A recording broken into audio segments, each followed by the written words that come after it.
കുഴപ്പമില്ല. എങ്കിൽ പോലും ഞാനിപ്പോൾ ഇടുന്ന ഒരു 2 അടി 3 അടി അകലത്തിലാണ് ഇടുന്നത്. അപ്പം ഈ വാഴ കുഴിയെടുക്കുക എന്ന് പറയുന്നത് അതിന് നമ്മൾ അതിലേക്ക് കുറച്ച് അധ്വാനമുണ്ട്. 2 അടി നമ്മൾ അത് കൊത്തിക്കളച്ച് അതിലെ കല്ലെടുത്ത് കളഞ്ഞ് അതിൽ താഴെ വിത്ത് ഇറക്കി വെച്ച് നമ്മളതിന് ചുറ്റിനും സ്നേഹത്തോടു കൂടി മണ്ണ്, നല്ല മണ്ണ് ചുറ്റിനും ഇട്ട്. കാരണം ഈ നമ്മുടെ മനസ്സിലെന്താണ്, ഈ വാഴത്തടത്തിൽ നിന്നും ഇളം വേര് ഇറങ്ങി വരുമ്പോൾ അതിന് വേദനിക്കരുത്, അത് സോഫ്റ്റായിട്ട് ഇതിൻ്റെ അങ്ങോട്ട് പോകണമെന്ന് ആഗ്രഹം, കയറരുന്നുള്ള ആഗ്രഹം നമുക്കുണ്ട്. എന്നിട്ട് നമ്മൾ എന്ത് ചെയ്യും, വാഴ നട്ടതിന് ശേഷം ചവിട്ടി ഒതുക്കും. അതെന്തിനാണ്? വിത്ത് ശക്തിക്ക് കയറി വരാൻ വേണ്ടി. അപ്പോൾ ഇത് അറിയാവുന്ന, അതുകൊണ്ട് ഞാൻ പറഞ്ഞു എല്ലാത്തിനും ഒരു ഇൻട്രസ്റ്റ് ഉണ്ടാവണം. അപ്പോൾ അത് നമ്മൾ അംഗീകരിക്കുമ്പോഴും ദൈവം വളരെ കുറച്ച് പേർക്ക് മാത്രമേ വലിയ പ്രതിഭ കൊടുക്കാറുള്ളൂ. ചിലർക്ക് നന്നായിട്ട് സംസാരിക്കാൻ അറിയാം, പ്രസംഗിക്കാൻ അറിയാം. അപ്പോൾ ആ പ്രതിഭയാണ് സമൂഹത്തെ നമ്മൾ, അതായത് എപ്പോഴും നമ്മുടെ സമൂഹത്തിലെ ഒരു വളരെ 10% താഴെ ആളുകളാണ് സമൂഹത്തെ ലീഡ് ചെയ്യുന്നത്. രാഷ്ട്രീയക്കാരെ, ഉദ്യോഗസ്ഥന്മാരെ, ബിസിനസ്സുകാരെ, കലാകാരന്മാർ, ഇങ്ങനെ വരുന്ന ഒരു 10% താഴെയുള്ള അത്രേ ഉള്ളൂ. സാധാരണക്കാരാണ്. ഈ സാധാരണ മനുഷ്യരെ ലീഡ് ചെയ്യാനായിട്ട് ദൈവം മനുഷ്യനെ സൃഷ്ടിക്കുമ്പോൾ കൊടുക്കുന്ന ഒരു കഴിവ്. അപ്പോൾ ആ മേഖലയിൽപ്പെട്ടവർ മരിക്കുമ്പോൾ മറ്റുള്ളവരുടെ ജീവൻ പ്രസക്തമാണെങ്കിൽ പോലും നമ്മുടെ ലീഡേഴ്സ്, നമുക്ക് നന്നായി സമൂഹത്തിന് ഗുണം ചെയ്യാവുന്നവർ പോകുമ്പോൾ ഉണ്ടാകുന്ന ഒരു വിഷമം കൂടുതൽ. രാവിലെ വീട്ടിൽ പറയായിരുന്നു. കാരണം ഈ കുട്ടികൾ എൻട്രൻസ് ചെയ്ത് കിട്ടി വന്നവരാണ്. എൻട്രൻസ് അല്ല, മെഡിക്കൽ കോളേജിൽ കിട്ടി. അതെ, സർക്കാർ മെഡിക്കൽ കോളേജിൽ തന്നെ കിട്ടി. സർക്കാർ മെഡിക്കൽ കോളേജിൽ കിട്ടി. ഞാൻ പറഞ്ഞ ഇവർ സർക്കാർ മെഡിക്കൽ കോളേജ് കിട്ടണമെങ്കിൽ, ഇപ്പം ഞാൻ ആ മുഹമ്മദ് പയ്യൻ്റെ പേര് മൊത്തം മറന്നുപോയി, ലക്ഷദ്വീപിൽ നിന്ന് വന്നൊരു പയ്യൻ, ആ പയ്യൻ 98% മാർക്കോടുകൂടിയാണ് എൻട്രൻസ് പാസ്സായെന്ന് പറയുന്നത്. അപ്പം ലക്ഷദ്വീപിനെ സംബന്ധിച്ചിടത്തോളം അവിടെ നിന്ന് ഇങ്ങോട്ട് വരണം, ഇവിടെ വന്ന് ഈ മെഡിക്കൽ എൻട്രൻസ് പാസ്സായി അവൻ ഇവിടുന്ന് ഡോക്ടറായ ശേഷം അവൻ അവൻ്റെ നാട്ടിലേക്ക് പോയി. ആ വലിയ ദ്വീപ സമൂഹങ്ങൾക്കിടയിൽ അവൻ വലിയൊരു സേവനം ആ സമൂഹത്തിന് ചെയ്യാനായിട്ട് കാത്തിരിക്കുന്നതാണ്. അവൻ്റെ മൃതദേഹം പോലും നാട്ടിലേക്ക് കൊണ്ടുപോയില്ല, കൊച്ചിയിൽ തന്നെ സംസ്കരിച്ചു എന്ന് പറയുന്നു. രാവിലെ സത്യം പറഞ്ഞാൽ ആ വിഷ്വൽ TV കണ്ടുകൊണ്ടപ്പോൾ എനിക്കത് ഭയങ്കര സങ്കടം തോന്നി. എനിക്ക് എൻ്റെ മോളെക്കാൾ 1 വയസ്സോ മറ്റോ കുറവുള്ള കുട്ടികളാണ് ഇവരെല്ലാവരും. നമുക്കത് വല്ലാതെ അതിൻ്റെ വീട്ടുകാരെ കുറിച്ച് നമ്മൾ പെട്ടെന്ന് നമ്മൾ ചിന്തിച്ചു. 19 വയസ്സ് ഈ 5 കുട്ടികൾക്കും 19 വയസ്സ്. അവർ MBBS ചേർന്നിട്ട് കേവലം 2 മാസം, വെറും 2 മാസം. ഈ 2 മാസം മുമ്പ് ഒരു MBBS അവർക്ക് പ്രവേശനം കിട്ടുമ്പോൾ അവരുടെ ജീവിതത്തിലെ ഒരു വഴിത്തിരിവാണത്. അതായത് അവർ എത്രയോ കാലത്തെ അധ്വാനത്തിൻ്റെ ഭാഗമായിട്ടായിരിക്കും കിട്ടുന്നത്. ഞാൻ സത്യം പറഞ്ഞാൽ എൻ്റെ മക്കളെ ഞാൻ എൻട്രൻസ് എഴുതിക്കത്തില്ല എന്ന് നേരത്തെ ഞങ്ങൾ തീരുമാനിച്ചിരുന്നു. അതിൻ്റെ കാരണം ഞാൻ ഈ എൻട്രൻസ് എഴുതുന്ന കുട്ടികളുടെ ഈ വിദ്യാഭ്യാസ സമയത്ത് ഇവർ പലരെയും വീടുകളിൽ ചെല്ലുമ്പോൾ ഇവരുടെ വീട്ടിലെ ആ ഒരു ടെൻഷൻ, അതായത് ഇവർ 8ലും 9ലും പഠിക്കുമ്പോൾ തുടങ്ങുന്നതാണ് ഈ മെഡിസിൻ പഠനത്തിന് വേണ്ടിയുള്ള തയ്യാറെടുപ്പ്. ഇത് കഴിഞ്ഞ് ഇവർ ഈ +2 കഴിഞ്ഞിട്ട് ഏതാണ്ട് 1 വർഷം ഫുൾ ടൈം പഠനമായിരിക്കും. ഈ പാലയിലൊക്കെ പോയി വീട് വാടകയ്ക്ക് എടുത്താണ് ആൾ എൻട്രൻസ് ബ്രില്യൻസ്. അപ്പം ഒരു രാവിലെ ഞാൻ നമ്മുടെ എഴുത്തുകാരൻ VJ ജെയിംസ് ഉണ്ടല്ലോ, കഴിഞ്ഞ ദിവസം നമ്മൾ പറഞ്ഞ VJ ജെയിംസിൻ്റെ വീട്ടിലൊരിക്കൽ പോയപ്പം ജെയിംസ് പറഞ്ഞ് രാവിലെ 3 മണിക്ക് എണീക്കണം. എന്താ പ്രശ്നം? 3:30 ട്യൂഷൻ. ഈ കുഞ്ഞ് എൻട്രൻസ് പഠിക്കുന്ന സമയമാണ്. അപ്പം വെളുപ്പാങ്കാലത്ത് 3:30 എനിക്ക് ചിന്തിക്കാനേ പറ്റത്തില്ല എൻ്റെ മക്കളെ 3 മണിക്കോ 3:30 മണിക്കോ എണീറ്റ് പഠിക്കാൻ പറഞ്ഞ്. ഞാൻ എൻ്റെ പിള്ളേർ 7 മണിക്ക് എണീക്കണം എൻ്റെ ആഗ്രഹം. 7 മണിക്ക് എണീക്കുന്നത് എൻ്റെ ആഗ്രഹം, പിള്ളേർ 5 മണിക്ക് എണീക്കണം, പക്ഷേ എണീക്കത്തില്ല. 7 മണിക്കാണ് പിള്ളേർ എണീക്കുന്നത്. പക്ഷേ വെളുപ്പാങ്കാലത്ത് 3:30 മണിക്ക് എണീറ്റിട്ട് പിള്ളേർ വേറെ എവിടെയെങ്കിലുമൊക്കെ പോയി ട്യൂഷൻ, കാരണം ഈ ട്യൂഷൻ പഠിപ്പിക്കുന്ന ചില ഹിറ്റ് സാറന്മാരുണ്ട്, ഇവരുടെ അടുത്തേക്ക് പിള്ളേർ എത്തിക്കൊണ്ടേയിരിക്കും. അപ്പോൾ അവർക്ക് ടൈം എപ്പോഴാണ്? 3 മണിക്കും 2:30 മണിക്കും 12 മണിക്കും ഒക്കെ ആയിരിക്കും ഇവർ ട്യൂഷൻ ടൈം കൊടുക്കുന്നത്. അപ്പം ഇതൊരു വല്ലാത്ത തപസ്യാണ് ഈ എൻട്രൻസ് പഠിച്ച് പാസ്സാകുക എന്ന് പറയുന്നത്. അങ്ങനെ ഇവർ കഷ്ടപ്പെട്ട്, അത് ഒരാൾ മാത്രം പോരാ, അപ്പനും അമ്മയും ഈ കുഞ്ഞിനെ കൂടെ നിർത്തി പഠിപ്പിച്ച് കൂടെ നടന്ന് രാവിലെ കൊണ്ടുവിട്ട് പിന്നെ പിക്ക് ചെയ്തുകൊണ്ട് വന്ന് രാത്രി അവരുടെ അസൗകര്യങ്ങളെല്ലാം ഉണ്ടാക്കി പഠിപ്പിച്ച് ഒന്ന് ഹോൾ ഫാമിലിയുടെ ഒരു വലിയൊരു ബാധ്യത മാറുന്നതാണ് ശരിക്കും പറഞ്ഞത്. എന്നിട്ട് വരുമാനം, ചെലവ് ഈ ചെലവെല്ലാം കഴിഞ്ഞ് അവരുടെ ഒരു മെഡിക്കൽ അഡ്മിഷൻ കിട്ടിയെന്ന് പറയുന്ന ഒരു ശാന്തത ഉണ്ടായി കഴിയുമ്പോൾ 2 മാസം പഠിച്ചിട്ട് ആ കുട്ടികൾ 5 പേര് നിരനിരയായി പഠിച്ച അതേ കോളേജിൽ മരണത്തിന് കീഴടങ്ങി എന്ന് പറഞ്ഞാൽ വല്ലാത്ത വേദനയാണ്. വല്ലാതെ നമ്മളെ എന്താ പറയുക, സഹിക്കാൻ കഴിയുന്ന കാര്യം. ആ കുട്ടികൾ എത്ര മനുഷ്യരുടെ ജീവൻ രക്ഷിക്കേണ്ടവരാ. പിന്നെ നമ്മൾ അതോടെ പരിഗണിക്കും. ഈ എന്തുകൊണ്ട് ഈ കുട്ടികളുടെ പേരിൽ ഇത്രയധികം കണ്ണീരൊഴുക്കെന്ന് പറഞ്ഞുകൊണ്ട് ചോദിക്കാനുള്ളത്, നമ്മളിൽ ആരെങ്കിലും മരിച്ചു പോകുന്നതിന് നമുക്കും നമ്മുടെ കുടുംബത്തിന് മാത്രമേ നഷ്ടമുള്ളൂ. പക്ഷേ ഈ കുട്ടികൾ, ഈ 5 കുട്ടികൾ സമൂഹത്തിന് എന്തെല്ലാം ഗുണങ്ങൾ, എത്ര 1000 പേരുടെ ജീവൻ രക്ഷിക്കേണ്ടതാണ്, എത്രയധികം പേരുടെ മാതൃകയാവും. മാത്രമല്ല ഈ ഡോക്ടർമാരെയൊന്നും യഥാർത്ഥത്തിൽ ക്വാളിറ്റിയുള്ള ഡോക്ടർമാരൊന്നും കിട്ടാനില്ല. അതാണ് സത്യം. ഉള്ളവർ പലരും വിദേശത്തേക്ക് പോവുകയും ചെയ്യുന്നു, അങ്ങ് പോകുമല്ലേ. അപ്പോൾ ആ കാലയളവിൽ ഈ സമൂഹത്തിന് അവർ നൽകേണ്ടിയിരുന്ന വലിയ സംഭാവന ഇല്ലാതായി പോകുന്നു. കോടിക്കണക്കിന് രൂപ ഇവിടെ സാമ്പത്തിക ഇടപാടുകൾ ഇല്ലാതായി പോകുന്നു. വലിയ ഒരു സമൂഹത്തിൻ്റെ സ്വപ്നമില്ലാതായി പോകുന്നു. വെറും 19 വയസ്സ് വരെ അവർക്ക് ഈ ഭൂമിയിൽ ജീവിക്കാൻ കഴിഞ്ഞുള്ളൂ. ഈ 19 വയസ്സപ്പോൾ ഞാൻ പറഞ്ഞു, എൻ്റെ മകന് 19 വയസ്സാണ്. അവൻ +2 കഴിഞ്ഞിട്ട് ഇപ്പം ഡിഗ്രിക്ക് പഠിക്കുന്നു. ഈ 19 വയസ്സുള്ള മനുഷ്യൻ, അവൻ വാസ്തവത്തിൽ ഈ 18 വയസ്സാകുമ്പോഴാണ് യഥാർത്ഥത്തിൽ ഈ ജീവിതം എന്ന് പറയുന്ന സാധനത്തെക്കുറിച്ച് അവർക്കൊരു ഈ 14 വയസ്സ് മുതൽ ഒരു 18 വയസ്സ് വരെ റിബല്യൻ ക്യാരക്ടറാണ്. ഒരു 2-3 വർഷം ആണല്ലോ എപ്പോഴും അങ്ങനെ. ഈ റിബലിലൊക്കെ കഴിഞ്ഞ് അവർ കുറച്ച് ഉത്തരവാദിത്വമൊക്കെ കാട്ടി പഠനത്തിലേക്കും ജോലിയിലേക്കൊക്കെ വരും. അതേസമയം കുറച്ചുകൂടി ആവേശത്തിൻ്റെ പ്രായമാണ്. ഈ പ്രായത്തിൽ മരണത്തിന് കീഴടങ്ങുക എന്ന് പറഞ്ഞാൽ എങ്ങനെ സഹിക്കുമോ? നമുക്ക് സങ്കല്പിക്കാൻ പോലും പറ്റില്ല. ഞാൻ പെട്ടെന്ന് ഈ ആക്സിഡന്റ് കണ്ടപ്പോൾ ഞാൻ ആലോചിക്കായിരുന്നു, ആലപ്പുഴയിൽ തന്നെ പണ്ട് നടി മോനിഷ മരിച്ചത്. ആലപ്പുഴയായിരുന്നു? ആലപ്പുഴ ചേർത്തല. അല്ല ചേർത്തല. അത് ഇതുപോലെ തന്നെ ഒരു പുലർച്ചെയാണ്. അവർ തിരുവനന്തപുരത്ത് നിന്ന് പുറപ്പെടുന്നു, ബാംഗ്ലൂർ പോകാൻ വേണ്ടി. അന്ന് പഴയ കൊച്ചിയിലെ എയർപോർട്ടാണ്. അവിടത്തേക്ക് തിരുവനന്തപുരം പങ്കജ ഹോട്ടലിൽ താമസിച്ച് അവർ പുലർച്ചെ പുറപ്പെടുന്നു. പക്ഷെ ഇവിടുന്ന് 2-2.5 മണിക്കൂർ കൊണ്ട് ഈ കാർ, അംബാസഡർ കാർ ഈ ചേർത്തല സ്ഥലത്തെത്തുന്നു. അത്ര വേഗത്തിലാണ് പോയിരുന്നത്. ഇത് ചെന്ന് ഒരു KSRTC ബസ് വരെയാണ് ഇടിച്ചത്. പക്ഷേ ബസ്സിൻ്റെ പ്രശ്നമായിരുന്നില്ല എന്നാണ് പറയപ്പെടുന്നത്. കാരണം അവിടെ ആ റോഡിന് എന്താ അതിൻ്റെ കൺസ്ട്രക്ഷൻ ഒരു പ്രോബ്ലം ഉണ്ടായിരുന്നു. അവിടെ സ്ഥിരമായ ആക്സിഡൻറ്റ് നടക്കുന്ന സ്ഥലമായിരുന്നു. നേരെ ഈ കാറ് അതിലൊക്കെ ഇടിക്കുന്നു. 21 വയസ്സിനകത്ത് നാഷണൽ അവാർഡ് മികച്ച നാഷണൽ അവാർഡ് നേടിയ ആളാണ്. ഇത് പറയുമ്പോഴേ ഈ ആക്സിഡൻറ്റുകളുടെ എല്ലാം പ്രധാനപ്പെട്ടൊരു വിഷയം, ഞാൻ കാണുന്ന ഒരു പ്രധാനപ്പെട്ട വിഷയം, ഒരു അപകടം നടന്നാൽ, ഇപ്പം ഞാൻ UK ജോലി ചെയ്തപ്പം എനിക്ക് മനസ്സിലായിട്ടുള്ള വസ്തു, ഇപ്പം ഞാൻ ഒരിക്കൽ വണ്ടി ഓടിച്ചു പോയപ്പം പെട്ടെന്ന് സ്കിഡ് ചെയ്തു. അതെന്ന് വെച്ചാൽ ഈ ബ്ലാക്ക് ഐസ് ഉണ്ട്, അതായത് മഞ്ഞ് വീണോ അല്ലെങ്കിൽ തണുപ്പ്, മഞ്ഞുമല്ല കുഴപ്പം, മഞ്ഞ് പിന്നെ അങ്ങ് പൊക്കോളും, നമുക്കറിയാം ഈ കടുത്ത ഫ്രീസിങ് ആയിട്ടുള്ള കാലാവസ്ഥ ഉണ്ടാവും. അപ്പോൾ ഈ ഫ്രോസൺ ആയിട്ടുള്ള ഒരു ഇതും രൂപപ്പെടും, ഈ പ്രതലം മുഴുവൻ ഫ്രോസൺ ആവും. ഈ നമ്മുടെ ഈ റോഡിൻ്റെ പുറത്ത് റോഡങ്ങ് ഫ്രോസൺ, കട്ടി മഞ്ഞിരിക്കും. മഞ്ഞല്ല അത് ഈ വഴുക്കലുള്ള അതാണ്. അപ്പോൾ ഇതിന് ഭയങ്കര വഴുക്കൽ കൂടുതലാണ്. എൻ്റെ ഈ മഞ്ഞ് വീഴ്ത്തൊക്കെ കഴിഞ്ഞ് 2 ദിവസം കഴിയുമ്പോൾ ബ്ലാക്ക് ഐസ് എന്ന് പറയും, നമ്മുടെ കണ്ണിൽ പെടത്തില്ല. പക്ഷേ ചില സ്ഥലത്ത് ഇരുമ്പോൾ നമ്മുടെ ബ്രേക്ക് അങ്ങ് നഷ്ടപ്പെടും, വണ്ടി അപകടമുണ്ട്. ഞാനൊരിക്കൽ ഈ വണ്ടി ഓടിച്ചു വരുമ്പം ഈ ബ്ലാക്ക് ഐസിൽ വന്ന് ടയർ വീണ് വണ്ടി അങ്ങ് പോയി. ആ വണ്ടി കൺട്രോൾ ചെയ്യുമ്പോൾ നമുക്ക് അപ്പം അറിയാം, നമുക്ക് സ്റ്റിയറിംഗ് ഉണ്ടായിട്ടോ ബ്രേക്ക് ഉണ്ടായിട്ടോ നമുക്ക് നല്ല ബോധമുണ്ട്, ബ്രേക്ക് ഉണ്ടായിട്ടൊന്നും കാര്യമില്ല, ബ്രേക്കൊക്കെ പോകുവാണ്. ഈ വണ്ടി ഞാൻ വളരെ വീതി കുറഞ്ഞ വഴിയിലൂടെയാണ് പോകുന്നത്. ഈ വീതി കുറഞ്ഞ വഴിയിലൂടെ പോകുമ്പോൾ ഈ വണ്ടി ഒറ്റ അടിക്കുക, നമുക്ക് ഒരിക്കലും തിരിക്കാൻ പറ്റത്തില്ല, ഇങ്ങനെ തിരിഞ്ഞു, റൊട്ടേറ്റ് ചെയ്ത് യന്ത്രങ്ങൾ തിരിഞ്ഞാൽ വണ്ടി തിരിഞ്ഞു. അപ്പം ഈ തിരിയുന്ന സമയത്ത് ഞാൻ അത്ഭുതത്തോടെ ഓർക്കുന്നത്, ഞാൻ മരണത്തെക്കുറിച്ചല്ല ആശങ്കപ്പെട്ടത്, ദൈവം എൻ്റെ ഇൻഷുറൻസ് തരാൻ ആലോചിച്ചത്. നമ്മളൊരിക്കലും മരണം സംഭവിക്കുന്നത് ചിന്തിക്കുന്നില്ലല്ലോ നമ്മളാരും. അപ്പം ഞാൻ അപകടത്തിൽപ്പെട്ടു, എതിരെ വന്ന വണ്ടിക്കിട്ട് ഇടിച്ചാൽ ഇൻഷുറൻസ് പോകും എന്നുള്ളത് എൻ്റെ പ്രശ്നം. അതിൻ്റെ കാരണം എന്താ വെച്ചാൽ അവിടെ നമ്മളെ ഇൻഷുറൻസ് ഭയങ്കര ചിലവേറിയൊരു സംവിധാനമാണ്. അപ്പം നമ്മുടെ അപകടരഹിതമായ നമ്മുടെ ഡ്രൈവിംഗ് എക്സ്പീരിയൻസ് ഹിസ്റ്ററി നോക്കിയിട്ടാണ് ഇൻഷുറൻസ് തീരുമാനിക്കുന്നത്. അപ്പം നമ്മൾ ഇൻഷുറൻസിന് അപേക്ഷ കൊടുക്കുന്നു. ആ ഇൻഷുറൻസ് അപേക്ഷ കൊടുക്കുമ്പോൾ നമുക്ക് എത്ര വർഷത്തെ നോ ക്ലെയിം ബോണസ് ഉണ്ടോ എന്നാണ് ചോദിക്കുന്നത്. അപ്പം നമ്മുടെ പേരിൽ ഒരു ആക്സിഡൻറ്റും ഉണ്ടായിട്ടില്ല, ക്ലെയിം ചെയ്തിട്ടില്ലെങ്കിൽ നമ്മുടെ നിരക്ക് കുറഞ്ഞു വരും. അതായത് നമ്മുടെ അപകടമില്ലാത്ത ഇൻഷുറൻസിൻ്റെ ഡ്രൈവിങ് കൂടുന്നതനുസരിച്ച് നമ്മുടെ ഇൻഷുറൻസിൻ്റെ തുക കുറഞ്ഞു വരും. നമ്മൾ ആദ്യം വണ്ടി എടുക്കും, ഭയങ്കര ഇൻഷുറൻസാണ്, ഈ വലിയ തുകയാണ് ഇൻഷുറൻസ് പറഞ്ഞത്.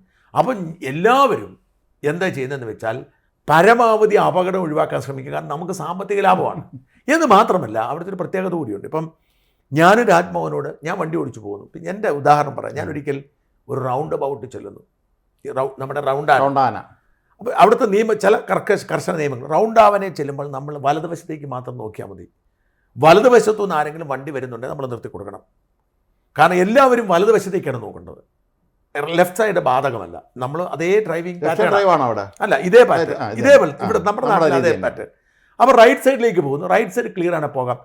ലെഫ്റ്റിൽ എല്ലാ വണ്ടിക്കാരും ഈ റൗണ്ടാനയിലെ എല്ലാവരും റൈറ്റിലേക്ക് പോകുന്നു. അപ്പം നമ്മുടെ ലെഫ്റ്റിൽ വരുന്നു, നമ്മൾ റൈറ്റിലേക്ക് പോകും, നമ്മൾ റൈറ്റിലുള്ള കാരണം അവൻ ഇറങ്ങത്തില്ല. റൗണ്ടാനെ ഇറങ്ങാൻ നമ്മൾ നിൽക്കുന്നത് കണ്ടാലും നമ്മുടെ ലെഫ്റ്റിൽ വരുന്നു നിർത്തി കൊടുക്കണം. ഇതാണൊരു പ്രിൻസിപ്പിള്. അപ്പം ഞാൻ റൗണ്ട് അവനിട്ട് ചെല്ലുന്നു, അപ്പം റൈറ്റ് സൈഡിലേക്ക് നോക്കുന്നു, വണ്ടി ക്ലിയർ ആണ്. ഞാൻ ഇറങ്ങാൻ വേണ്ടി തീരുമാനിക്കുന്നു. ഇറങ്ങിക്കഴിഞ്ഞപ്പോൾ എനിക്ക് പെട്ടെന്നൊരു തോന്നൽ, ഒരു വണ്ടി വരുന്നുണ്ടെന്ന്. ഞാനങ്ങ് ചവിട്ടിയപ്പം എൻ്റെ പിറകെ വന്ന വണ്ടിക്കാരൻ എനിക്കിട്ടൊന്ന് ഇടിച്ചു. കാരണം അയാൾ റൈറ്റിലേക്ക് നോക്കി, വണ്ടി ക്ലിയർ ആണ്, ഞാൻ കയറിപ്പോയി. നമ്മൾ പ്രതീക്ഷിക്കുന്നില്ല, ഒരിക്കലും പ്രതീക്ഷിക്കുന്നില്ല. ആരാണ് കുറ്റവാളി? യഥാർത്ഥത്തിൽ കുറ്റവാളി ഞാനാണ്. പക്ഷേ അവിടുത്തെ നിയമം വണ്ടിയുടെ പിറകിൽ വന്ന് ഇടിച്ചാൽ ഇടിക്കുന്നവനാണ് ഉത്തരവാദി. അത് ഇവിടെ സങ്കല്പിക്കാൻ പോലും പറ്റില്ല അങ്ങനെ ഒരു കാര്യം. പുറകിൽ വന്ന് ഇടിച്ചാൽ ഇടിക്കുന്നത്. അവിടെ അപ്പം തന്നെ നമ്മൾ വണ്ടി അടിച്ച റൗണ്ടാവിനൊന്നും വണ്ടി നിർത്തത്തില്ല, നമ്മൾ അപ്പം തന്നെ വണ്ടി എടുക്കണം. അപ്പോൾ തന്നെ പുറകിൽ വന്ന ഡ്രൈവർ വന്നിരുന്നിട്ട് അയാളുടെ ഇൻഷുറൻസ് ഡീറ്റെയിൽസ് എനിക്ക് തന്നു, സോറി എന്നോട് പറഞ്ഞു.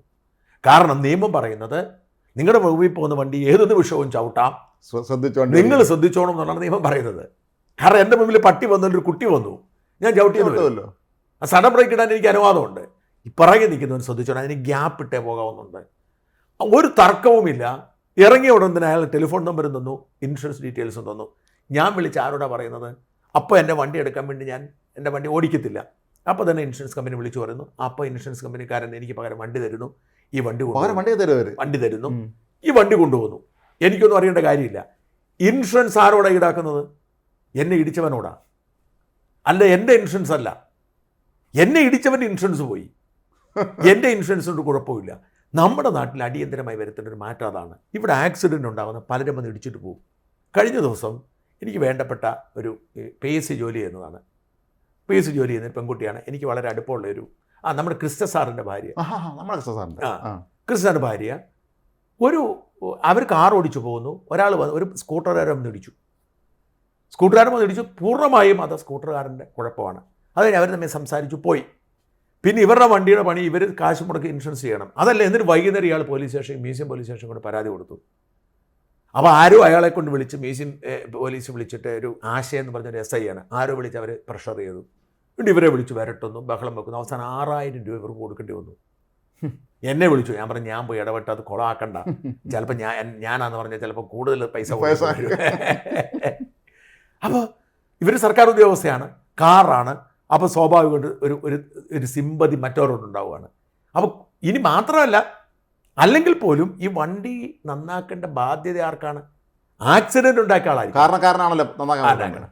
അപ്പോൾ ഇവിടുത്തെ ഏറ്റവും അടിയന്തരമായി ചെയ്യേണ്ട കാര്യം ഈ പറയുന്ന ഇൻഷുറൻസ് രീതി മാറ്റം ഉണ്ടാക്കണം. ആരാണോ അപകടം? പോലീസിൻ്റെ പണി അതാണ്. ഇനി രണ്ടാമത്തെ കാര്യം, ആക്സിഡൻ്റ് ഉണ്ടായാൽ അതേക്കുറിച്ചൊരു പഠനം ഉണ്ടാവണം. അവിടേക്ക് എവിടെ ആക്സിഡൻ്റ് ഉണ്ടായാലും അപ്പോൾ തന്നെ ഇതിൻ്റെ പ്രധാന ആ ആക്സിഡൻറ്റ് സ്പോട്ടിൽ ഒരു പഠനം നടത്തും. എന്തുകൊണ്ട് അപകടം ഉണ്ടായി? ഈ അപകടം ഉണ്ടായത് റോഡിൻ്റെ നിർമ്മാണ പ്രവർത്തനത്തിൻ്റെ പ്രശ്നമാണോ, സൈൻ ബോർഡിൻ്റെ പ്രശ്നമാണോ, കാഴ്ച മറച്ചത് കൊണ്ടാണോ, മഞ്ഞാണത്? ഇതനുസരിച്ച് അവിടെ വേണ്ട സംവിധാനങ്ങൾക്ക് ആളുകളുടെ വീഴ്ചയാണെങ്കിൽ ആ വീഴ്ച റിപ്പോർട്ട് കൊടുക്കും. അതനുസരിച്ച് ഇൻഷുറൻസിനെ ബാധിക്കും. ഇത് ഇവിടെ നാട്ടിലില്ല. ഇവിടെ ഒന്നുമില്ലല്ലോ, കാരണം അന്വേഷിക്കുന്നില്ലല്ലോ. പിന്നെ അതിൻ്റെ പുറകെ നായല്ലേ. മൂന്നാമതൊരു കാര്യം കൂടിയുണ്ട്. ആക്സിഡൻറ്റ് ഉണ്ടായത്, പ്രത്യേകിച്ച് മനുഷ്യൻ്റെ ജീവൻ എടുക്കുന്ന തരത്തിൽ ആക്സിഡൻറ്റ് ഉണ്ടായാൽ ആ അപകടകരമായ ഡ്രൈവിംഗ് ആണെങ്കിൽ അയാൾക്ക് ശിക്ഷയുണ്ട്. ഇവിടെ നമ്മൾ പറഞ്ഞാൽ ഒരു പെട്ടെന്ന് പോലീസ് സ്റ്റേഷനിൽ കൊണ്ട് തിരിച്ചു വിടും. മദ്യപിച്ചിട്ട് വണ്ടി ഓടിച്ചാൽ, ശ്രീറാം വെങ്കിട്ടരാമൻ മയക്കുമരുന്നിന് അടിമയായിട്ടാണ് വണ്ടി ഓടിച്ചത്. അയാൾ പരിശോധിക്കാൻ വിസമ്മതിച്ചു. നടൻ ബൈജു പരിശ്രമിക്കാൻ വിസമ്മതിച്ചു. പല പ്രമുഖരും സംഭവിച്ചിട്ടുണ്ട്. എന്നെ പരിശോധിക്കാൻ പറ്റില്ല. ശ്രീറാം വെങ്കിട്ടരാമൻ ഒരു പാവപ്പെട്ട മനുഷ്യൻ ബഷീർ എന്ന് പറഞ്ഞൊരു മാധ്യമ പ്രവർത്തകൻ ജീവനെടുത്തു. അയാളുടെ വക്കീലിനെ കോടതിയുടെ ആരോഗ്യമുണ്ട്, അതിന് വിചാരണ നടക്കുന്നില്ല. അല്ല, എന്ത് ചെയ്യും? കാരണം ചുമത്തിയിരിക്കുന്ന വകുപ്പുകൾ ഇപ്പോൾ അയാൾക്ക് എന്തോ കഴിഞ്ഞ ദിവസങ്ങളിലാണല്ലോ വേറെ ഒരു ഡ്രൈവർ ക്ലിയറും കൂടെ മദ്യപിച്ചുകൊണ്ട് ലോറി ഓടിച്ച 5 നിരപരാധികൾ, കൊച്ചു കുഞ്ഞുങ്ങൾ ഉൾപ്പെടെ പുറത്തുകൂടെ കയറി ഇറങ്ങി. അപ്പോൾ ഇവിടുത്തെ പ്രശ്നം ഞാൻ എൻ്റെ മനസ്സിൽ നിൽക്കുന്ന തിരുവനന്തപുരം മെഡിക്കൽ കോളേജിൽ പഠിച്ചുകൊണ്ടിരുന്ന 2 പിള്ളേരെ ഒരിക്കൽ ഒരു സ്കൂട്ടറിന് അവർ തിരുവനന്തപുരത്ത് എനിക്കൊന്ന വെമ്പായം ആ ഭാഗത്താണ് ഓർക്കുന്നുണ്ട്, ഇന്നോവ കാർ ഇടിച്ച് അവർ ആ വളവിൽ കൂടെ അവർ മര്യാദയ്ക്ക് വന്നപ്പോൾ ഈ വളവിൽ കൂടെ എതിരെ വന്ന ആളാണ് മദ്യപിച്ചൊരക്കായിട്ട്. അവനിപ്പം സുഖമായി അടുത്ത ഇന്നോവയെ നടക്കുന്നുണ്ടാവും. ആ കുട്ടികൾ മരിച്ചുപോയി. അപ്പം അപകടമുണ്ടാകുന്നത് മദ്യപിച്ചിട്ടാണെങ്കിൽ അല്ലെങ്കിൽ നിയമവിരുദ്ധ പ്രവൃത്തി ചെയ്തിട്ടാണെങ്കിൽ ഇതിൻ്റെ ഉത്തരവാദിത്തമുള്ളവരെ ശിക്ഷിക്കാൻ. ഇപ്പം ഞാൻ എൻ്റെ ഒരു സുഹൃത്ത് ഇംഗ്ലണ്ടിൽ വെച്ച്, ഇംഗ്ലണ്ടിനെ കഥ വീണ്ടും പറയാം, എൻ്റെ ഒരു സുഹൃത്ത് ഇംഗ്ലണ്ടിൽ വെച്ച് ഈ അവിടുത്തെ റോഡ് കംപ്ലീറ്റ് സംവിധാനങ്ങൾ വേറെയാണ്, അമേരിക്കയിലല്ലാതെ പാശ്ചാത്യ രാജ്യങ്ങളിലാതെ. അപ്പം നമ്മളൊരു വഴിയിൽ നിന്നൊരു മോട്ടോർ വേ എന്ന് പറയും, നാഷണൽ ഹൈവേ എന്ന് പറയും, നമ്മൾ ദേശീയപാതയിലോട്ട് കയറുവാണ്. നമ്മുടെ ഇവിടുത്തെ റോഡിൽ സിഗ്നൽ ഇട്ടിട്ടൊന്നും കയറുവല്ല, സിഗ്നലേ ഇല്ല. ദേശീയപാതകൾ സിഗ്നലില്ല. ഒരു വശത്ത് കുറഞ്ഞത് 3 ലൈൻ, മറുവശത്ത് 3 ലൈൻ, കൂടാതെ ഒരു എമർജൻസി ലൈൻ. ഈ എമർജൻസി ലൈൻ ആംബുലൻസിന് പോലും പോകാനുള്ളതല്ല. അടിയന്തര സാഹചര്യങ്ങളിൽ വണ്ടി കേടായ നിർത്താനും മറ്റുള്ളതാണ് എമർജൻസി ലൈൻ, അല്ലാതെ പലരും ധാരണ ആംബുലൻസ്. അപ്പം അങ്ങനെ കുറഞ്ഞത് 3-6 ലൈൻ, അത് കൂടുതലുണ്ടാവും. അപ്പോൾ ഈ വണ്ടി ഇറങ്ങുമ്പോഴും കയറുമ്പോഴും ഒക്കെ പുതിയ ലൈനുകളുണ്ടാവും. അല്ലാതെ ഈ 3 ലൈൻ കണ്ടിന്യൂസ് പോയിക്കൊണ്ടിരിക്കും. നമുക്ക് ഇറങ്ങണമെങ്കിൽ ഒരു പുതിയ ലൈൻ ഉണ്ടാവും, കയറണമെങ്കിൽ പുതിയ ലൈൻ. അത് പ്രത്യേക തരത്തിലാണ് ഡിസൈൻ ചെയ്തിരിക്കുന്നത്. അപ്പോൾ ഈ മോട്ടോർ വേയിലേക്ക് നമ്മൾ സൂക്ഷിച്ച് കയറണം. നമ്മളിവിടുന്ന് ചെല്ലുന്നു, ഈ ലൈനിലേക്ക് വേഗത കുറഞ്ഞ വണ്ടിയായിരിക്കും, ലോറി മറ്റുമായിരിക്കും ഇടതുവശത്ത് വരും. നമ്മൾ ശ്രദ്ധിക്കണം, അതനുസരിച്ച് നമ്മുടെ സ്പീഡ് കൺട്രോൾ ചെയ്യണം. അങ്ങനെ ശ്രദ്ധിക്കണം. എൻ്റെ ഒരു സുഹൃത്തിൻ്റെ ഭാര്യ വീട്ടിലെ പണികളൊക്കെ ചെയ്ത് വെപ്രാളപ്പെട്ട് ഡ്യൂട്ടിക്ക് പോകുന്നതിനിടയ്ക്ക് വന്നു, ഫോൺ വിളിച്ചുകൊണ്ടാണ് കയറുന്നത്. ശ്രദ്ധിച്ചില്ല. ഒരു ലോറി വന്നു. ലോറി പെട്ടെന്ന് റൈറ്റിലേക്ക് വെട്ടിച്ചു. റൈറ്റ് വലിയ തിരക്കില്ലായിരുന്നു, പക്ഷേ ഈ ലോറിയുടെ കൺട്രോൾ വിട്ടിട്ട് വലിയ ലോറി കൺട്രോൾ വിട്ടിട്ട് ഈ ബാരിക്കേഡ് കടന്ന് അപ്പുറം പോയി. എതിരെ BMW കാറിൽ ഇടിച്ചിട്ട് ഒരാൾ മരിച്ചുപോയി, ഒരാൾക്ക് തീരെ ഗുരുതരം മരിക്കും പറ്റി. പെട്ടെന്ന് വഴി ബ്ലോക്കായി. ഇവൾ അപ്പം തന്നെ എന്ത് ചെയ്തതെന്ന് വെച്ചാൽ ഈ ഫോണിലെ കോൾ ഡീറ്റെയിൽസ് അപ്പം തന്നെ ഡിലീറ്റ് ചെയ്തു. അപ്പം കംപ്ലീറ്റ്ലി വന്നിട്ട് ഈ ആക്സിഡൻറ്റ് ഫോൺ വന്ന് പോലീസ് എടുത്ത് പരിശോധിച്ച് ചോദിക്കുന്നപ്പം ഇല്ല, എന്തായാലും കേസായി. പിന്നീട് പരിശോധിച്ചു. അപ്പോൾ ആക്സിഡൻ്റ് ഉണ്ടാക്കി മരണം വന്നതിനൊപ്പം തന്നെ തെളിവ് നശിപ്പിക്കാൻ ശ്രമിച്ചതിന് മറ്റൊരു വകുപ്പോട് ഇട്ട് ഈ ഫോൺ ഡിലീറ്റ് ചെയ്തതിന് പേരിൽ കണ്ടുപിടിക്കാൻ വഴിയുണ്ടല്ലോ. അതോടെ ശിക്ഷിച്ച് ജയിലിലായി. മലയാളി ജയിലിലായി. ഞാൻ പറഞ്ഞു ഇവിടെ ശ്രീരാം വെങ്കിട്ടരാമൻ പോയിട്ട് ആരും ജയിലിലാവുന്നില്ല. ഇത് ചോദിക്കാൻ പറയാനില്ലാത്ത കുറച്ച് പേർക്ക് ജയിലാവും. മനഃപൂർവ്വം നരഹത്യക്കാണല്ലോ കേസ് എടുക്കാറുള്ളത്. ശരിക്കും മനഃപൂർവ്വം നരഹത്യ കേസ് എടുക്കാനാണ്. അതായത് അപകടമാണെങ്കിൽ ഓക്കെ, ഇപ്പം സ്കിഡ് ചെയ്തു, ഓക്കെ. അതല്ല, ഇയാൾ മദ്യപിച്ചിട്ടുണ്ടെങ്കിൽ, ഓവർടേക്ക് ചെയ്ത് തെറ്റായിട്ടാണെങ്കിൽ, അല്ലെങ്കിൽ വളവിൽ കൂടെ ആണെങ്കിൽ, അല്ലെങ്കിൽ അങ്ങനെ ഉത്തരവാദിത്വമില്ലാതെ മൊബൈൽ ഫോണിൽ സംസാരിച്ചിട്ടാണെങ്കിൽ ഈ പരിശോധന നടത്താൻ അവരെ മനഃപൂർവ്വമുള്ള നരകത്തേക്ക് ജയിലിൽ അടയ്ക്കണം. നിയമ ഭേദഗതിക്ക് കൊണ്ടുവരണം. അങ്ങനെ ഇല്ലെങ്കിൽ ഹരിയാനയിലോ മറ്റോ ഏതൊരു സ്റ്റേറ്റിലുണ്ട്. ഏത് സ്റ്റേറ്റ്, ഹിമാചലിലാണോ ഹരിയാനയാണോ ഓർക്കുന്നില്ല, അതിന് മാത്രം പ്രത്യേക വകുപ്പ് അവരുണ്ടാക്കിയിട്ടുണ്ട്. അവർ മാത്രം, ബാക്കിയെല്ലാം IPCയിലെ പഴയ നിയമമാണ് എല്ലാവർക്കും ബാധകം. ഈ ഹിമാചലിലോ ഹരിയാനയിലോ ഏതൊരു സ്റ്റേറ്റിൽ മാത്രം വേറെ നിയമം ഈ അപകടത്തിന് വേണ്ടി ഉണ്ടാക്കിയിട്ടുണ്ട്. 5 വർഷം വരെ തടവ്. ചില വാഹനങ്ങളുടെ സ്പീഡ് ഉണ്ടാകും, നമ്മൾ ഞെട്ടിപ്പോവും. അവരെ വരവ് കണ്ടാലേ. സാധാരണ വളരെ തിരക്കുള്ള റോഡിൽ കൂടെ ഈ മരണപ്പാച്ചിൽ നടത്തുന്ന എത്രയോ ആളുകൾ. ഈ സ്പീഡല്ല യഥാർത്ഥ പ്രശ്നം. ഞാൻ പറഞ്ഞത് നമ്മൾ ഈ സ്പീഡിനെ ആളുകളൊക്കെ തെറ്റിദ്ധരിക്കുക. സ്പീഡൊന്നുമല്ല യഥാർത്ഥ പ്രശ്നം. എന്ന് വെച്ചാൽ ഈ സ്പീഡിൽ പോകാതെ, ഇപ്പോൾ രാവിലെ വെളുപ്പാൻ കാലത്ത് ഒരു വണ്ടിൻ്റെ അകത്ത് സ്പീഡിൽ പോകുന്നത് പോകാം. വണ്ടിയിൽ ജാഗ്രത ഉണ്ടാവണം. സൈഡിൽ ഉണ്ടാവാൻ പാടില്ല, വളവിലൂടെ ഓവർടേക്ക് ചെയ്യാൻ പാടില്ല, ലെഫ്റ്റിലൂടെ ഓവർടേക്ക് ചെയ്യാൻ പാടില്ല. ഇങ്ങനെ കുറേ അടിസ്ഥാനപരമായ കാര്യങ്ങളുണ്ട്. ഈ യഥാർത്ഥത്തിൽ സ്പീഡുകാരല്ല. യഥാർത്ഥത്തിൽ പ്രശ്നം ഉണ്ടാക്കുന്നത് സ്പീഡുകാരല്ല. നമ്മൾ പലരുടെ തെറ്റിദ്ധാരണയാണ്. ഒരു ചെറു റോഡിൽ നിന്ന് പെട്ടെന്ന് ചാടിലേക്ക് ഇറങ്ങുക. നമ്മൾ മെയിൻ റോഡിൽ കൂടെ സ്പീഡിൽ പൊയ്ക്കൊണ്ടിരിക്കുമ്പം ഒരു ചെറു റോഡിൽ നിന്ന് ഒരുത്തും ചാടി ഇറങ്ങി നമ്മൾ ചവിട്ടും, അപകടം ഉണ്ടാകും. അതുകൊണ്ട് അപകടം ഉണ്ടാകുന്നത് സ്പീഡിൻ്റെ പുറത്തല്ല. അപകടം ഉണ്ടാകുന്നത് പലരും പറയണം അപകടം സ്പീഡിൻ്റെ പുറത്തല്ല. ഇത് വെറുതെ ഒരു തെറ്റായതാണ്. അപകടം ഉണ്ടാകുന്നത് ജാഗ്രതയില്ലാത്ത നിയമവിരുദ്ധ പ്രവർത്തിയുടെ പുറത്താണ്. ഇപ്പം നമ്മൾ ഇന്നലെ കണ്ണൂർ നടന്ന ഒരു അപകടം കണ്ടല്ലോ. കണ്ണൂരല്ലോ, മാനന്തവാടി 2 ബസ്സുകൾ KSRTC കൂട്ടിയിടിച്ചു. അത് കണ്ടു നോക്ക്. ഞാൻ ആ ഒരു സാധനം സൂക്ഷ്മമായി നോക്കുകയായിരുന്നു രാജ്മോഹൻ. അതിലെ നമുക്ക് ഇങ്ങനത്തെ വഴികൾ ഒരുപാടുണ്ട്. തീരെ ചെറിയ വളവുള്ള വഴികളുണ്ട്. ഈ വഴികളിലൂടെ പോകുമ്പോൾ 2 വണ്ടിയും ഓണടിച്ച് എതിരെ വരാനുണ്ടെന്ന് കരുതി ഏതു നിമിഷവും ചവിട്ടേണ്ടി വരുമെന്ന തരത്തിൽ തന്നെ പോകണം. നമുക്ക് ഈ MC റോഡിൽ നമ്മളിവിടുന്ന് കേശവാസപുരത്തുനിന്ന് വെഞ്ഞാറമ്മൂട് വരെ പോകുന്ന വഴിക്ക് പല സ്ഥലങ്ങളിൽ അങ്ങനെ വട്ടപ്പാറ ഇങ്ങനെയൊക്കെയുള്ള വളവൊക്കെ ഉണ്ട്, വഴിയുണ്ട്. അപ്പം അവിടെയൊക്കെ ചെല്ലുമ്പം നമുക്ക് ഒട്ടും മുൻവശം കാണാൻ പറ്റത്തില്ല. ഇപ്പം ഈ മുക്കോലയുണ്ടല്ലോ, പേരൂർക്കടം മുക്കോലയുണ്ട്. ആ മുക്കോലയിൽ നിന്ന് നമ്മൾ ചില വഴികളിലേക്ക് വരുമ്പം നമുക്ക് മണ്ണന്തല വരുമ്പം വലിയ വളവുകളാണ്. അപ്പം നമ്മൾ ഓണടിച്ച് തന്നെ പോകണം. നമ്മുടെ മുമ്പിൽ വണ്ടി ഉണ്ടോ എന്നുള്ളതും ഓണടിച്ച് തന്നെ പോകണം. പരമാവധി ഒതുങ്ങിപ്പോകണം. എപ്പോഴും ചവിട്ടാൻ തയ്യാറാണ്. ഒരു കാല് ബ്രേക്കിലാവണം. ഈ വണ്ടി എന്താ ചെയ്തത്? ആ സൂപ്പർ ഫാസ്റ്റ്, ആ ഫാസ്റ്റ് ബസ് മറ്റതല്ല, എന്നെ വേഗതയിൽ അത് പോയത്. ഒരു വളവിലേക്ക് അത്രയും വേഗതയിൽ പോയാൽ ഇടിക്കുന്ന ഉറപ്പല്ലേ? എതിരെ വണ്ടി ഇടി ഉറപ്പാണ്. ഒരു സ്കൂട്ടറുകാരനായിരുന്നെങ്കിലോ, ഒരു കാറുകാരൻ, മരണമല്ലേ? അപ്പം ഈ അശ്രദ്ധയാണ് അപകടത്തിൻ്റെ കാരണം. ഈ അശ്രദ്ധ ഉണ്ടാക്കുന്ന മനുഷ്യരെ നമ്മൾ നിയമപരമായി ശിക്ഷിച്ചേ മതിയാവും. അതുപോലെ തന്നെ നമ്മുടെ നാട്ടിലെ ഗുരുതരമായൊരു കുഴപ്പം ഡ്രൈവിംഗ് കൾച്ചറില്ല. അതാണ് അടിസ്ഥാന പ്രശ്നങ്ങളിലോ. കൾച്ചറില്ല. ഒരു മര്യാദയും ഇല്ലാത്ത രീതിയിലാണ് നമ്മളങ്ങ് വണ്ടി ഓടിക്കുന്നു. മറ്റുള്ളവരെ നമ്മൾ അവനെ തോൽപ്പിക്കുക എന്ന വാശിയാണ് നമ്മുടെ മുമ്പിലുള്ളത്. ചില ആൾക്കാർ ഓവർടേക്കുന്ന ഇഷ്ടപ്പെടില്ല, പിന്നെ അവർ ഓവർടേക്കാൻ വരും പെട്ടെന്ന്. ഞാൻ എന്തോ മോശക്കാരനായി പോയെന്നുള്ള എന്തൊരു മനുഷ്യരാ. ഞാൻ ചോദിക്കുന്നത്, ഒരു വഴിയെ 80 കിലോമീറ്റർ സ്പീഡ്, ഇപ്പം 80-90 കിലോമീറ്റർ സ്പീഡിൽ പോകാം MC റോഡ് വഴി. പക്ഷേ MC റോഡിൻ്റെ സ്ഥിതി അനുസരിച്ച് മിക്കവരും 90% പേരും അത്ര സ്പീഡിൽ പോകത്തില്ല. പക്ഷെ ഒരുത്തൻ, നല്ല ആത്മവിശ്വാസമുള്ള ഒരുത്തൻ 80-90 കിലോമീറ്റർ സ്പീഡിൽ ഓടിച്ചാൽ അവനെ കണ്ടിട്ട് ഓണടിച്ച് പേടിപ്പിക്കേണ്ട കാര്യം അവൻ പോട്ടെന്ന് വെച്ചാൽ പറയും. ഞാൻ അത്യാവശ്യം വേഗത വണ്ടി ഓടിക്കുന്ന ആളാണ്. പക്ഷെ എന്നേക്കാൾ വേഗത്തിൽ വണ്ടി ഓടിക്കുന്ന ഒരുത്തനെ കണ്ട ഞാൻ ഒതുക്കി കൊടുക്കും.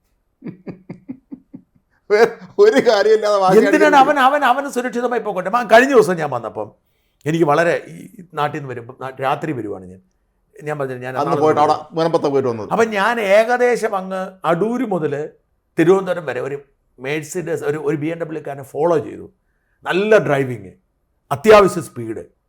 ആ സമയം ബാക്കി വണ്ടിക്കാരെല്ലാം ഒതുക്കി കൊടുക്കുക. എനിക്ക് അവൻ്റെ കൂടെ തന്നെ ഞാൻ കുറേ കഴിഞ്ഞപ്പോൾ അവൻ ഇതെന്തിനാ ഫോളോ ചെയ്യുന്നത്, ഇവൻ കയറി പൊക്കോട്ടെന്ന് ഓർത്തോണ്ട് ഇവൻ ഒതുക്കി തരുക. ഞാൻ ഒതുങ്ങിയില്ല. കാരണം അവൻ്റെ നല്ല ഡ്രൈവിങ്, നല്ല ശ്രദ്ധയുള്ള ഡ്രൈവിങ്, ന്യായമായ സ്പീഡും ഉണ്ട്. ഞാൻ നോക്കിയപ്പോൾ രാത്രി മഴയുണ്ട്. ഏറ്റവും സുരക്ഷിതം ഇവനെ ഒരു നിശ്ചിത അളവിട്ടിട്ട് ഇവനെ പോയാൽ മതി എന്നുള്ളതാണ് ഞാൻ ആലോചിച്ചത്.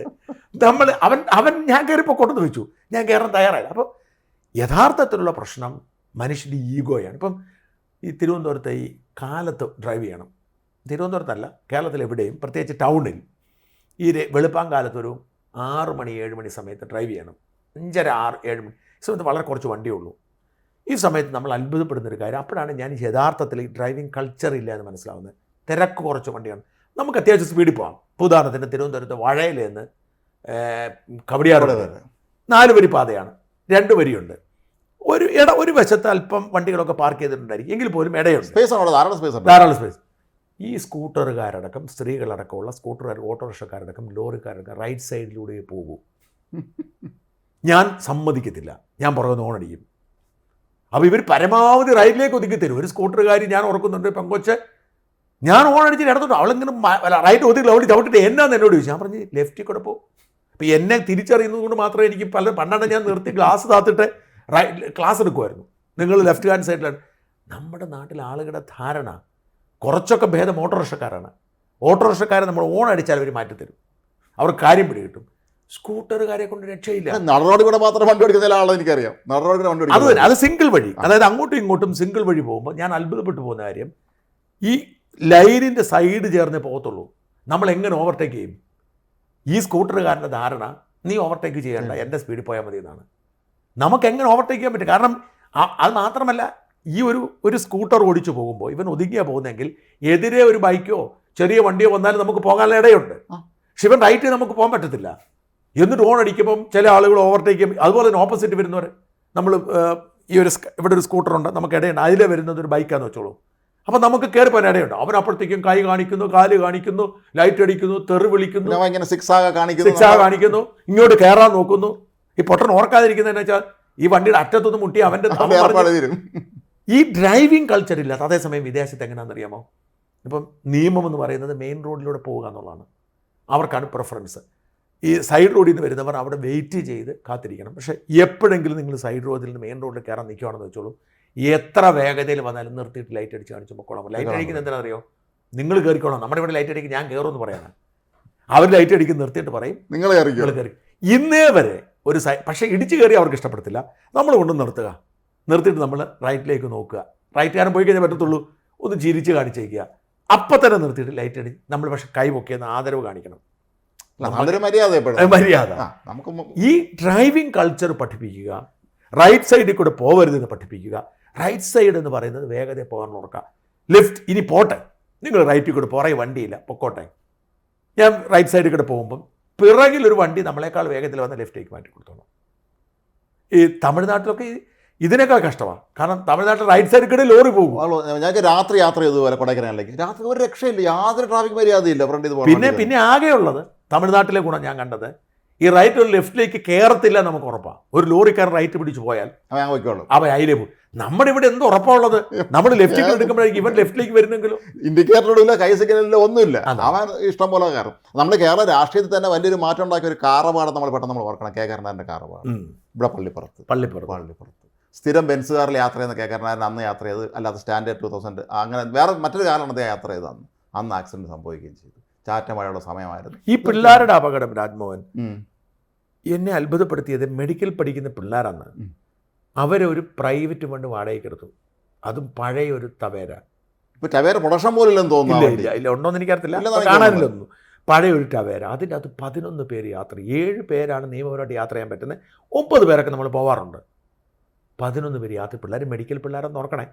11 പേര് യാത്ര. മാത്രമല്ല 2 പേര് ബൈക്കിലും പുറകെ തോന്നുന്നു. അതെ. ഇന്നത്തെ കാലത്ത് ഒരു കാര്യം ശ്രദ്ധിക്കേണ്ടത്, രാജ്ഭവൻ സീറ്റ് ബെൽറ്റ് ഇല്ലാതെ യാത്ര ചെയ്യുന്ന ഭയങ്കര അപകടമാണ്. ഇപ്പം ഇതിൻ്റെ അകത്ത് സീറ്റ് ബെൽറ്റ് ഉണ്ടെങ്കിൽ രക്ഷപ്പെടത്തില്ല, കാരണം വണ്ടി അത്രയും. ഈ വണ്ടിക്ക് സീറ്റ് ബെൽറ്റേ ഇല്ല. അപ്പോൾ ഈ സീറ്റ് ബെൽറ്റിൽ യാത്ര ചെയ്യുമ്പോൾ നമ്മൾ സഡൻ ബ്രേക്ക് ഇട്ടാൽ നമ്മൾ കുതിക്കും, മുമ്പോട്ട് പോയി കുതിച്ചിട്ട് അപകടം. ഈ കുഞ്ഞുങ്ങൾ അവർക്ക് എന്ത് പറ്റിയെന്ന് അറിയില്ല. അപ്പം ഞാനിപ്പം ഇന്ന് ഓവർടേക്ക് ചെയ്യാൻ ശ്രമിച്ചതാണ് പറയുന്നത്. ഓവർടേക്ക് ചെയ്യാൻ ശ്രമിച്ചപ്പോൾ അവർക്ക് എന്തോ ഒരു അതുണ്ടാവും. വണ്ടി ഓടിക്കുമ്പോൾ നമുക്ക് ചിലപ്പോൾ പെട്ടെന്ന് മുമ്പിൽ രാവിലെ KSRTC ബസ്സിൻ്റെ ഡ്രൈവറുടെ ബൈറ്റ് കണ്ടിരുന്നു. അദ്ദേഹം പറയുന്നുണ്ട് വണ്ടി തെന്നി വന്ന് നേരെ ഇങ്ങനെ ഇടിക്കുക. അതൊക്കെ മനസ്സിലായി. ഡ്രൈവർ പെട്ടെന്ന് വണ്ടി ഒതുക്കി പരമാവധി ഒതുക്കാൻ നോക്കി, പക്ഷേ ഈ തെന്നി മാറി ഫുൾ സ്പീഡ് വന്ന് ഇങ്ങനെ ഇടിക്കുകയായിരുന്നു. അതെന്നാന്ന് വെച്ചാൽ നല്ല സ്പീഡിലായിരിക്കും വന്നത്. സ്പീഡിൽ വന്ന് ഓവർടേക്ക് ചെയ്യാൻ ശ്രമിക്കുന്ന സമയത്ത് ഈ വണ്ടി ഓടിക്കുമ്പോൾ നമുക്ക് എന്തെങ്കിലും ഒരു തോന്നൽ, മുമ്പിൽ എന്തോ ഉണ്ടെന്നോ. പ്രത്യേകിച്ച് റോഡ് പണി നടക്കുക. ഞാൻ കഴിഞ്ഞ ദിവസം വഴി വന്നതാണ്. നമുക്ക് എവിടെയാണ് റോഡ് തീരുന്നതെന്ന് അറിയത്തില്ല. അപ്പോൾ ചിലപ്പോൾ 1/2 കിലോമീറ്റർ നമുക്ക് കിട്ടും. അപ്പോൾ നമ്മൾ പാഞ്ഞു പോകും. ഈ പോകുന്ന പെരുമഴയത്ത് ഈ ഇത്രയും പിള്ളേരെ വെച്ചുകൊണ്ട് ഈ വണ്ടി ഓവർടേക്ക് ചെയ്യാൻ ശ്രമിച്ചു. അവർക്ക് എന്തോ ഒരു ബ്ലാക്ക് സ്പോട്ട് വന്നു. റൈറ്റ്, വണ്ടി ചവിട്ടിയാൽ മതി, മഴയത്ത് ചവിട്ടിയാൽ മതി, വണ്ടി തെന്നിപ്പോവും.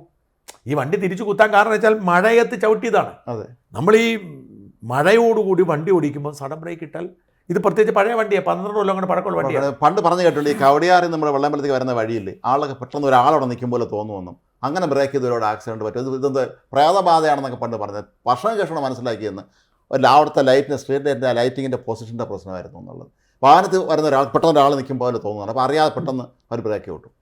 അങ്ങനെ ഒരു ഹലൂസിനേഷൻ നമുക്ക് ഉണ്ടാവുമായിരുന്നു എന്നാണ്. അപ്പോൾ അന്നത്തെ കാലത്ത് പക്ഷേ ലൈറ്റ് സംവിധാനം ഏർപ്പെടുത്തിയപ്പോൾ അന്ന് ശ്രദ്ധിക്കാതെ പോയതുകൊണ്ട് സംഭവിച്ചു തീർന്നതാണ്. കേരളത്തിലെ ഏറ്റവും ആദ്യത്തെ വീതി കൂടിയ വഴിയാണല്ലോ ഇത്, ഈ കവടിയാർ അദ്ദേഹത്തിൻ്റെ ഒരു ഭാവനയായിരുന്നു ആ കാലത്ത്. അപ്പം ഈ കുഞ്ഞുങ്ങൾ ഇവർക്ക് പെട്ടെന്ന് അവർക്ക് സമനില തെറ്റി പോയി വണ്ടിയുടെ കിഴിച്ചിട്ട് കയറി.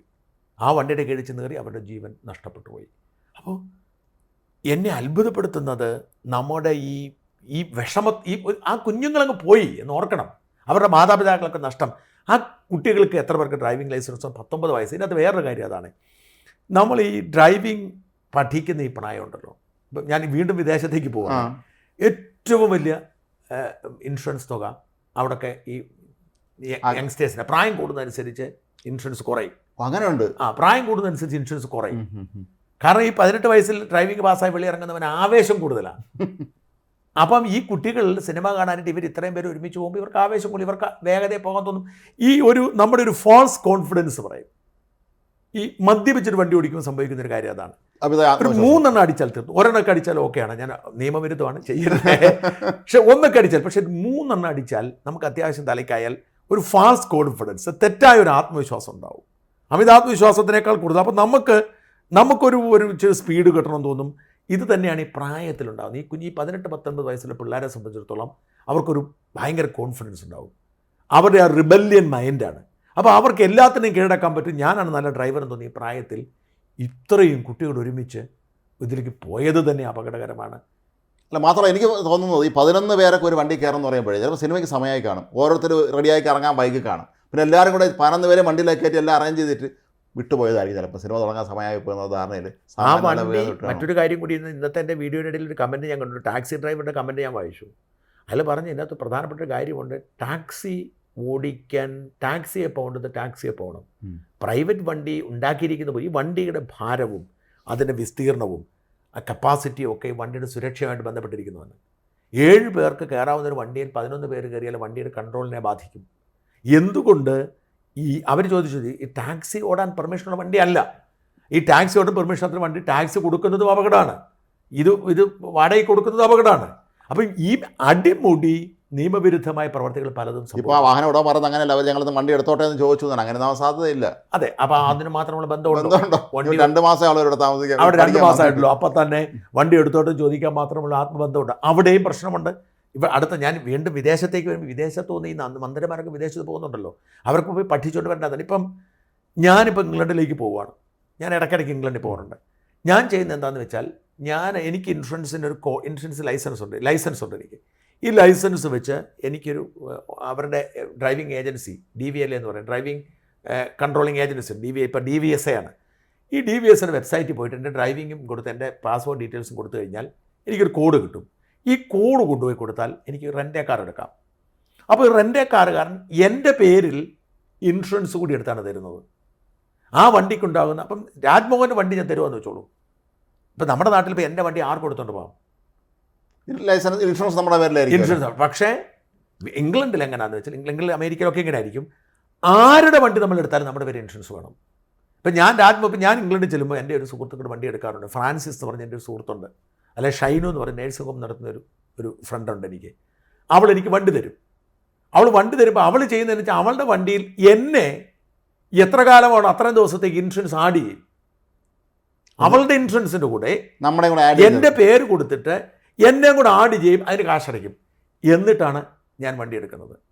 അപ്പോൾ അത്തരത്തിൽ ഈ റെഗുലേഷൻസ് ശക്തമാക്കണം. അതായത് ഡ്രൈവിംഗ് ലൈസൻസ് ഉണ്ടായാൽ മാത്രം പോരാ, ഇൻഷുറൻസും ഓരോ വ്യക്തിയുടെയും പേരിലുണ്ടാവണം.